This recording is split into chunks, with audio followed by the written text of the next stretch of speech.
ये मेरे ऊपर है कि मैं कितना सुनाऊं या न भी सुनाऊं। अब जो कविता वो यहाँ सुना के गए मेरी, उसको तो नहीं सुनाऊंगा। उसका कारण ये है कि उसका प्रारंभ जिस तरह से होता है कि अगर तुम्हारे पीछे, और मैं ये ऐसी बात कहूं तब जब मेरे पीछे लोग बैठे हुए हों।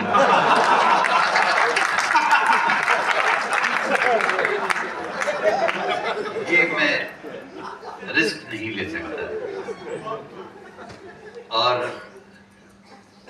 मैं आया हूं शास्त्री जी के लिए। मुझे उनकी वो प्यार भरी मुद्रा याद है आज तक, शायद 33 साल पहले, 40 साल पहले, जब वो मंच के नीचे खड़े होके जो कभी उन्हें आगे से अच्छा लगता था उसको बजाते थे। और वो कभी सरकता सरकता उनके पास तक जाता था, मंच पर नहीं आते थे, नीचे ही रहते थे। मंच कवियों के लिए हुआ करता था।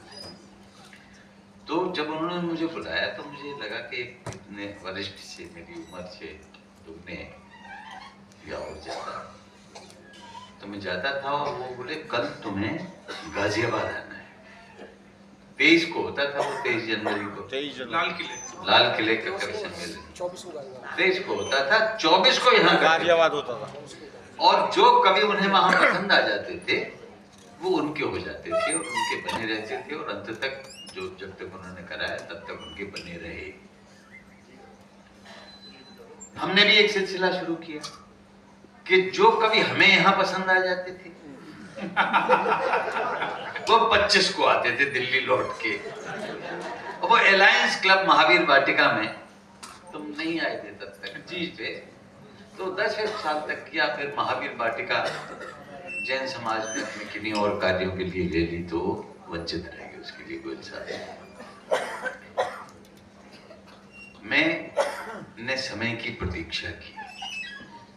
समय की प्रतीक्षा इसलिए की क्योंकि आज शास्त्री जी का जन्मदिन है, 12 बज चुके हैं और आज उनके 100 वर्ष पूरे हुए हैं।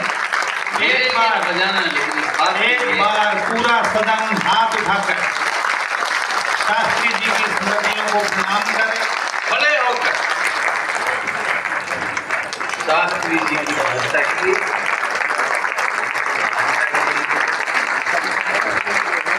कवि सम्मेलन की इस परंपरा के लिए, हम जैसे कवियों के आश्रयदाता बनने के लिए और पूरे भारतवर्ष को श्रेष्ठ कवि प्रदान करने के लिए हम उनको प्रणाम करते हैं। ये जो तीसरी पीढ़ी वाले बच्चे आए हैं शास्त्री जी के, सचिन आए हैं, सौरभ आए हैं, डॉक्टर साहब आए हैं, अब उनको आज पता लग रहा होगा कि उनके बाबा जी क्या करवाते थे। तो बेटा वो यही करवाते थे जो आज हो रहा है, और यही मेला उनका शौक था और इसी मेले में उनकी जिंदगी थी जो आज आप देख रहे हैं। तो मेरे शब्द शब्द नहीं हैं, डूबते को सहारे के तिनके, और मेरे भी कहाँ हैं वो शब्द, पता नहीं किन किन के। क्या बात है। आपके हैं, उनके हैं, इनके हैं, जिनके हैं। लो मैं भी थोड़ी देर दूंगा तुम्हें गिन गिन के, हो सबको तो हो जाना है इनके इनके। मेरे शब्द शब्द सहारे के तिनके। अब ये सच है कि मेरी बाईपास हुई, और बाईपास होना कोई बुरी बात नहीं है। मैंने अब ये पाया जब नितिन गडकरी ने इतने बाईपास बना दिए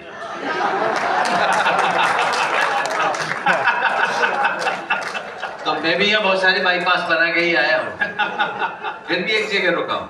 शायद कवि सम्मेलन के कवि कर्म को मैं अब शाम के 4:30 बजे से निभा रहा हूँ, क्योंकि 2 कार्यक्रम और अतिथि बन के आ रहा हूँ। बच्चों से मिला हूँ, उनके चच्चों से भी मिला हूँ, सच्चों से भी मिला हूँ, और दूसरी बात कहने की आवश्यकता नहीं। उनसे भी। अब अगर आप मुझे आज्ञा दें तो मैं भी थोड़ी देर बैठ के सुना लूं। हाँ बिल्कुल। प्रवीण मुखिया सर आप बैठिए, वो करते हैं।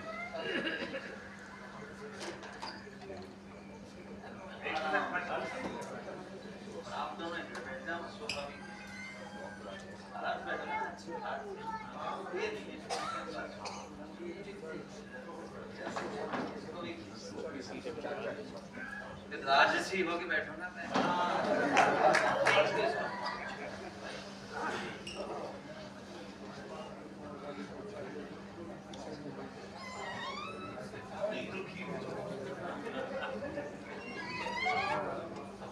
मतलब आपको निर्मल बाबा का एहसास हो जाए कि कृपा कहाँ रुकी रहती है।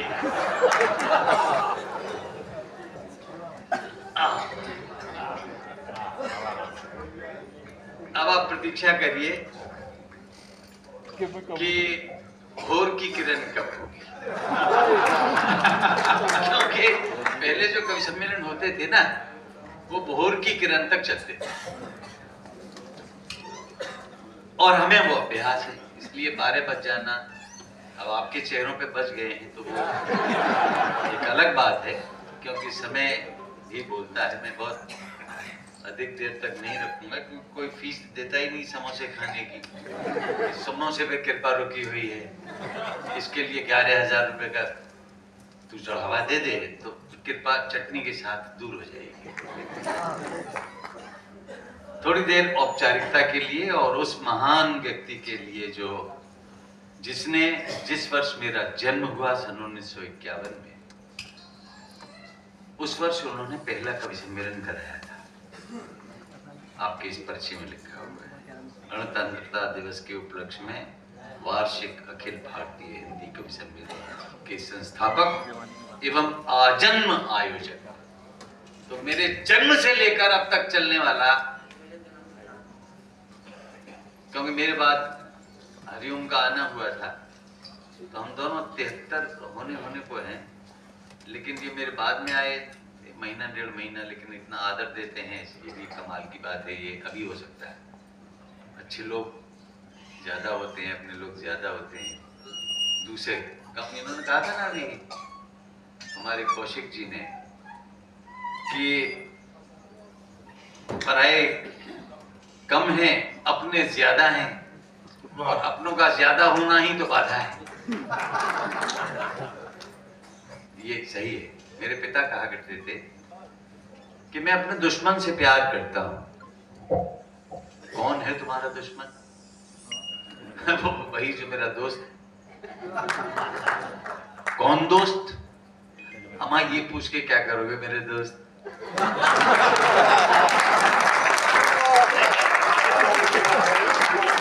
अपने ज्यादा है।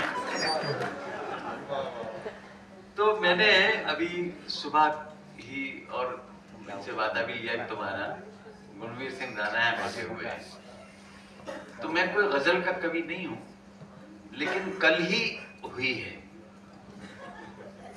तो मैं सुना देता हूं। मैं प्रयोगवादी कवि हूं, मैं ऐसा नहीं कि जो परच लो 10 जगह तब सुनाओ, आज ही देख लेते। क्या है कि ये जो सब चल रहा है ना, अपनों और परायों का मामला,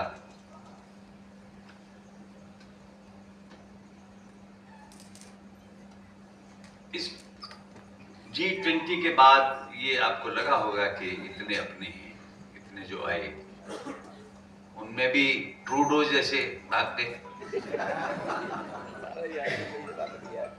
और अब जो इजराइल भी आया था और देश भी आए थे, लेकिन अब कौन देश किसके साथ है, कौन देश किसको खरीद रहा है? क्योंकि भूमंडलीकरण के बाद तो ये कण कण खरीदा जा सकता है, कण कण में बाजार विद्यमान है। तो एक शेर ऐसा आया कि कुछ दुश्मन कुछ यार खरीद। मासूम साहब कैसा बैठे हुए हैं। कुछ दुश्मन कुछ यार खरीद, मैं बेटा तैयार खरीद।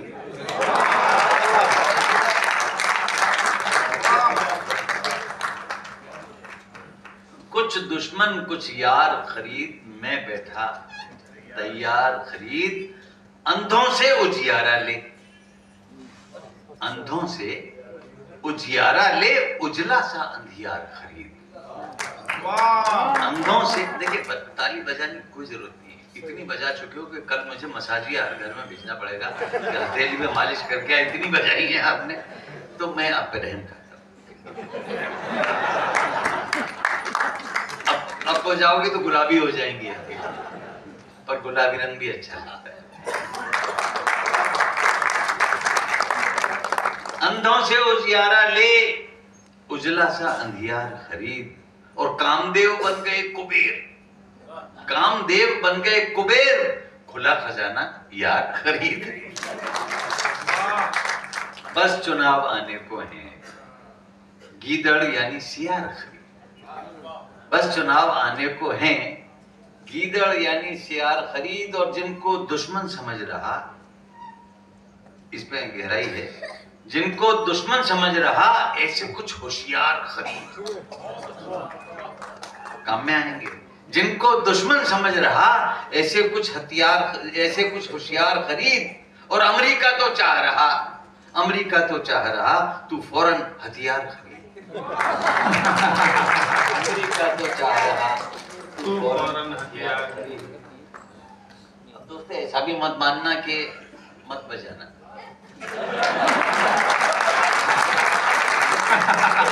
आप मेरी सारी बातें मानने के लिए बातें नहीं है ना, ज्यादा नहीं सुनाऊंगा, लेकिन अपने मन से अगर आप सुने वो तो आने वाला है। सुना दीजिए सर। बहुत लोग सुना रहे हैं मेरी इस कविता को, और बेशर्मी से सुना रहे हैं, ये कह के सुना रहे हैं कि उनकी है। उसको भी सुना देंगे, एक आध और सुन लो, फिर उसके बाद तो भोर की किरण हो जाएंगी। ये एक और सर क्या हुआ कि पेंडेमिक के दौरान 22 मार्च को हुआ था एक दिन का लॉकडाउन, टोटल लॉकडाउन। तो सारे भारत के बंद गांव, कस्बे और टाउन सब बंद। सुने गलियारे, सुनी गलियां, सुने मोड़, पता नहीं कहां गायब हो गए 140 करोड़।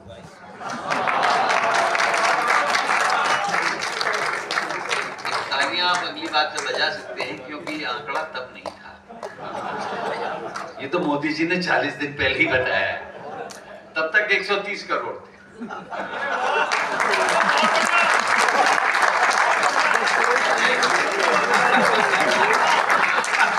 तो हर चीज का खुलासा करके बोलो, अच्छी बात नहीं है। पेंडेमिक का इतना योगदान तो रहा ही, मैं मान लेना चाहिए।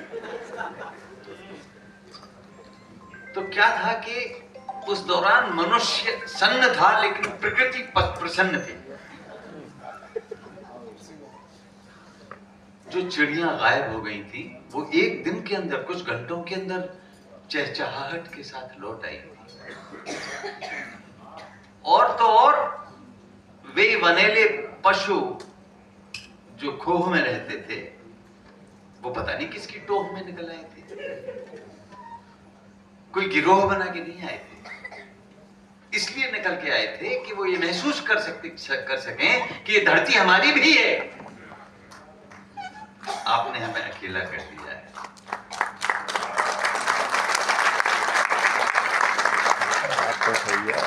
जलंधर से हिमालय की चोटी की बर्फ दिखाई देने लगी, ऐसा निरप खुला हुआ आकाश था, और जो तारे दिन में दिखाई देते थे गर्द और गर्दिश के बारे, वो रात में दिखते थे सारे के सारे।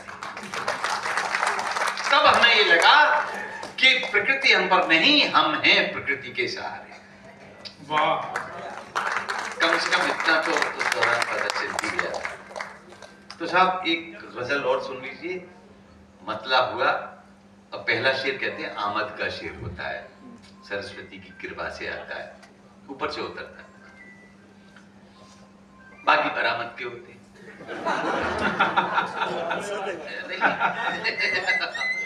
तो वो काफिया मिलाना है, तुक मिलानी है और आगे बढ़ाया जाना है। तो पहले शेर को मतला कहते हैं। अगर ज्यादा शेर आ जाए गजल में तो गजल भी कहती है अब मतला। मतला ही ठीक था, मतला ही ठीक था। कमाल है।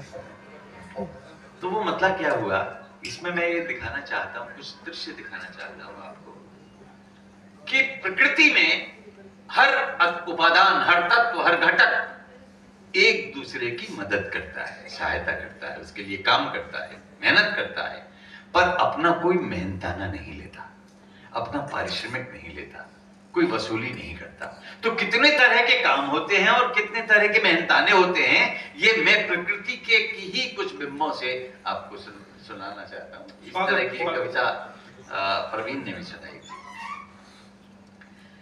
बीज के अंदर अंकुर ने अंगड़ाई ली, बीज के अंदर अंकुर ने अंगड़ाई ली, बीज के अंदर अंकुर ने अंगड़ाई ली, मदद करी माटी ने एक न पाई ली। बीज के अंदर अंकुर ने अंगड़ाई ली, मदद करी माटी ने एक न पाई ली। और भूखे ऊपर अंकुर झूम झूम नाचा, इधर से हवा चली ऐसे नाचा, उधर से हवा चली ऐसे नाचा। भू के ऊपर अंकुर झूम झूम नाचा, झूम झूम नाचा, कहो हवा ने कोई नाच सिखाई ली, कहो हवा ने कोई नाच सिखाई ली। और तिरता तिरता पत्ता तट तक आन लगा, क्या बात है, तिरता तिरता पत्ता तट तक आन लगा, क्या लहरों ने कोई भी उतराई ली, क्या लहरों ने कोई भी उतराई ली। और ये बिंब देखिएगा कि टहनी ने एक फूल को झुमका बना लिया, देखिए जरा उस झुमके को, टहनी ने एक फूल को झुमका बना लिया, झुमका बना लिया, क्या डाली ने गहने की गढ़वाई दी, नहीं ली, क्या डाली ने गहने की गढ़वाई ली। और कलिका खिलकर फूल बनी, सबने देखा, सबने देखा, इसने देखा, उसने देखा, आपने देखा, हमने देखा, कलिका खिलकर फूल बनी, सबने देखा, क्या डंठल ने कोई मुंह दिखलाई ली, क्या डंठल ने। देखिए अब आप एक बिंब अगर पसंद आए तो मुझे भी पता लगना चाहिए कि पसंद आया।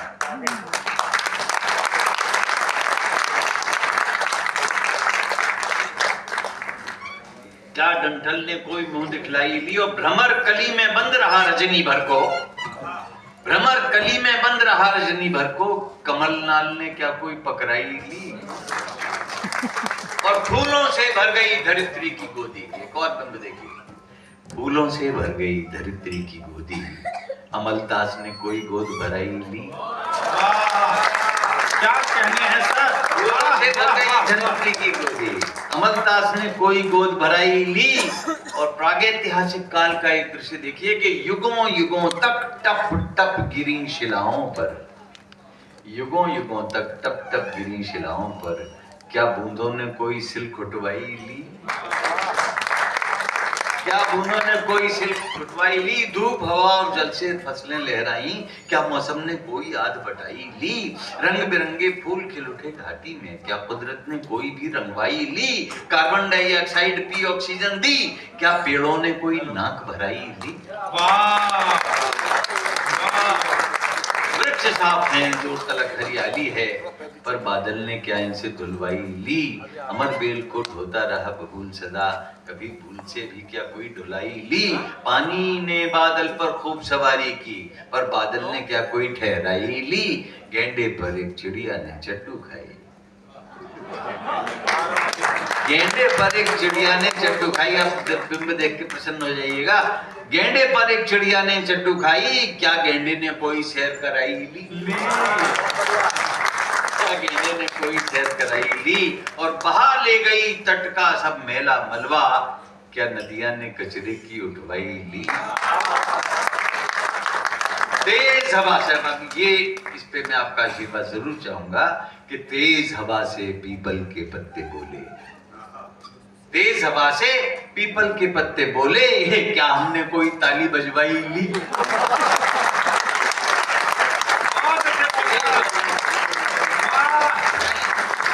तेज हवा से पीपल के पत्ते बोले, क्या हमने कोई ताली बजवाई ली। तो सभी कमेरे हैं कुदरत के कारीगर, नहीं किसी ने अपनी कभी कमाई ली। भर भर प्यार किया सबने एक दूजे को, नहीं किसी ने मेहनत की भरपाई ली। और श्रोताओं, मैं ऋणी हो गया हूं सबका। क्या मैंने तुमको ताली बजवाई थी? मैंने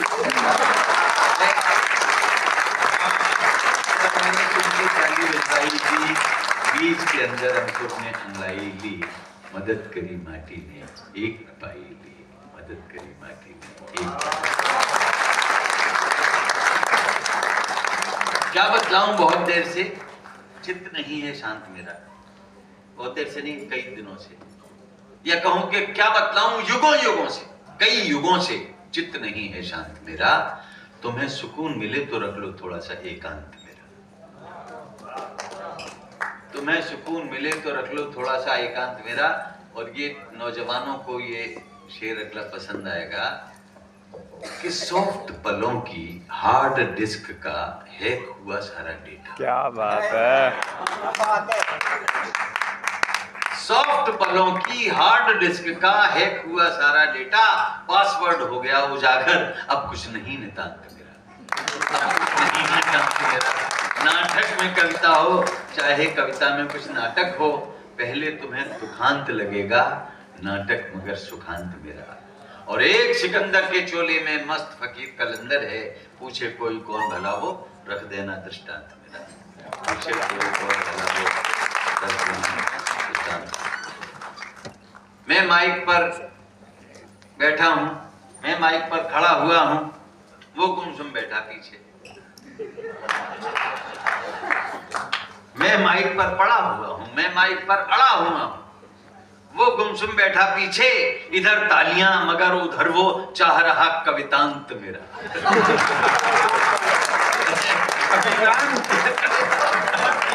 क्या शब्द लाया। चाह रहा कवितांत मेरा। और नेकी कर दरिया में डालो और वहां पर रुको नहीं। ये नेकी करके जा रहे हैं।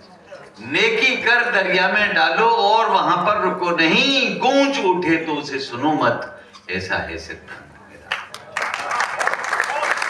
ऐसा है सिद्धांत मेरा। और सुनने वालों ये भी सुन लो, तुम ही चक्रधर का जीवन। सुनने वालों ये भी सुन लो, तुम ही चक्रधर का जीवन। तुम जब तक चाहोगे तब तक नामुमकिन देहांत मेरा। तुम जब तक चाहोगे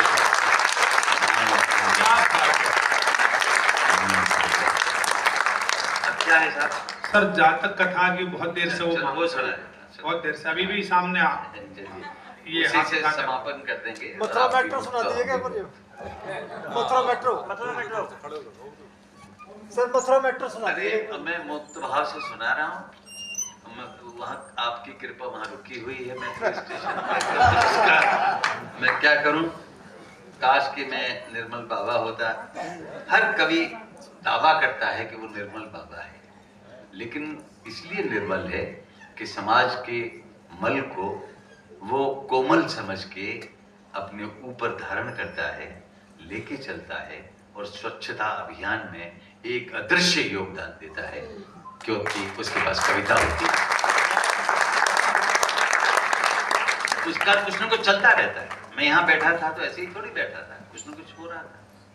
दिल दिमाग की चक्की उसकी यूं तो चलती रहती है, दिल दिमाग की चक्की उसकी यूं तो चलती रहती है, आटा कहाँ चला जाता है ये उसको मालूम नहीं।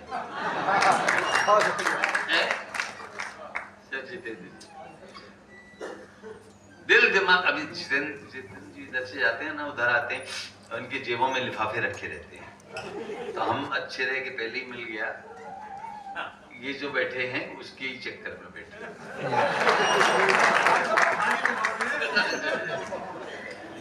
तो खाली ही तो भरा होता है। ये रहस्य समझ जाओ तो कबीरदास हो जाओ। खाली में क्या भरा है? खला है।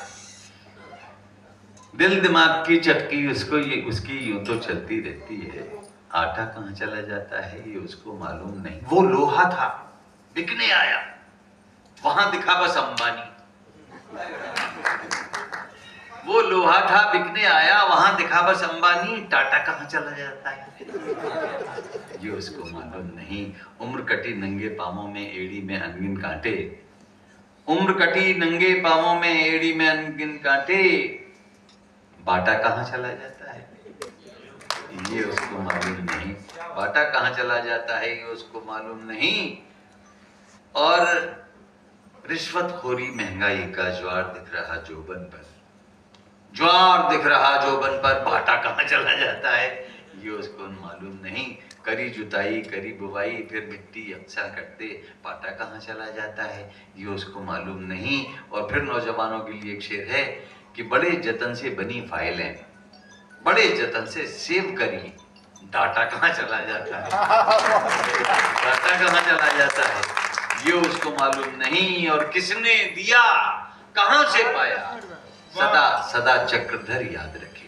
वाह, किसने दिया कहां से पाया, सदा चक्रधर याद रखे, घाटा कहां चला जाता है ये उसको मालूम। अभी हमारे भैया हरिओम ने पाकिस्तान के बारे में सुनाया और यहाँ बैठ के उसको गाली देने में बड़ा अच्छा लगता है, मजा आता है, हम भी दे लेते हैं। लेकिन अगर आप पाकिस्तान पहुंच जाओ, कल्पना करो, ऐसा नहीं कि आप सीमा पे टहलने गए थे और भटक के उधर चले गए, या आपकी महबूबा उधर रहती थी और उसने खींच लिया। कोई सीमा पे सीमा आका आना जाना तो होता ही रहता है। सीमा सीमा कोई नहीं, किसी सीमा के लिए कोई सीमा नहीं। तो हम गए थे साहब एक मुशायरे, और वो अमन का पैगाम देने के लिए कुछ कवियों को, शायरों को छांटा गया था।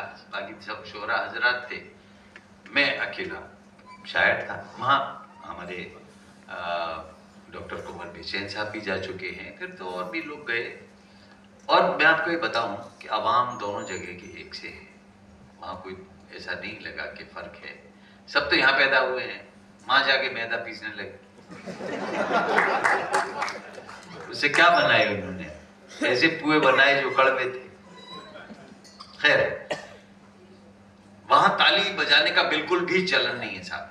वो आलमी मुशायरा शुरू हुआ और निजामत करने वाले जो थे संचालक महोदय, किसी पहले शायर के बारे में अच्छा शेर हो गया या चलता हो गया, तालियां बज गई, थोड़ी सी तालियां बज गई, तो एकदम कहा ना ना मुमानियत की, उन्होंने मना किया, तालियां मत बजाइए, ना ना ना ना ना ना, ये तो अदब की महफिल के उसूलों के खिलाफ है, ना ना ऐसा मत करिए, शाइस्तगी बनाए रखिए। अगर आपको कहना ताल दीजिए, वाह वाह कीजिए, लेकिन ताली हरगिज नहीं।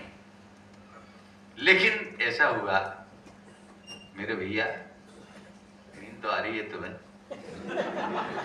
रहना, पर अमन सुन लो हमारा पूरा गाना। वहां क्या हुआ कि जिसने मनाही की थी ना उसने भी ताली बजाई, ये श्रेय लेके मैं, क्या बात है। मुझे पता नहीं कि यहाँ बजेगी कि नहीं बजेगी, लेकिन वहां क्यों बजी। मैंने कहा भैया देखिए, ये सांस्कृतिक आदान प्रदान तो चलता है, आप क्या लता के गानों को रोक सकते हैं यहाँ आने से? क्या आप अंदर आती हुई जड़ों को जो आपके यहाँ तक आती हैं रोक सकते हैं? मैंने ये नहीं कहा कि उधर से आती हैं इधर हमारी तरफ, हमारी जाती है उधर, उन्हें रोक सकते हैं, हवा को नहीं रोक सकते, पानी भी हमारा जाता है, सिंधु नदी भी हमारी तुम्हारे यहाँ जाता रहती है, तो उनको रोक नहीं सकते, परिंदों को आना जाना नहीं रोक सकते। तो अब एक आए जिस मकसद से हैं वही बात कहेंगे, लेकिन एक भस्मासुर है आपके यहाँ, आतंकवाद। अच्छा था कि वो भस्मासुर को जानते नहीं थे।